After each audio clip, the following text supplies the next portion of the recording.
अस्सलाम वालेकुम दोस्तों, कड़ा हाल उम्मीद आहे तव्हां ख़ुशि हूंदव। दोस्तों मुंहिंजो नालो आहे शहज़ाद अली, पाण आहियां सिंधी। अची सघो था तो घंटा घर आहे साम्हूं, मुंहिंजे साम्हूं ॾिसी सघो था, साम्हूं हा घंटा घर आहे।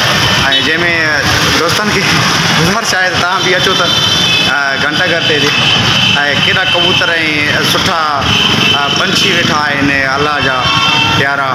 ऐं तव्हांखे अपील कजे थी त तव्हां अची हिते अचो त कुझु बाजरी या कुझु चांवर या कुझु बाटी चांवर जेके थींदा आहिनि जेके कबूतरनि जे लाइ, त तव्हां उहो वठी अचो ऐं हिते इंजॉय कयो ऐं उन्हनि खे तव्हां खाराईंदव ऐं हिकिड़ी तसली मिलंदी त वॾो हिकिड़ो असां सवाब जो कमु कटियो आहे।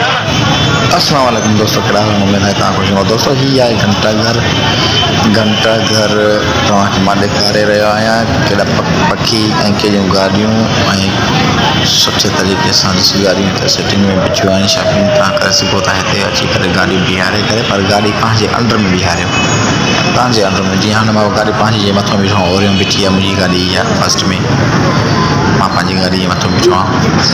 ऐं हीअ आहे घंटा घर जे मथां पंछी बीठा आहिनि, कबूतर हर क़िस्म जो कबूतर बीठो आहे। कबूतर तव्हां बि ॾिसी सघो था दोस्त। इन जे लाइ चांवर बाटी थी सघे त तव्हां पंहिंजे हिसाब ख़ातिर वठी अचो, अगरि तव्हांजे दिलि खे सुकून मिलंदो, अहिड़ो सुकून मिलंदो।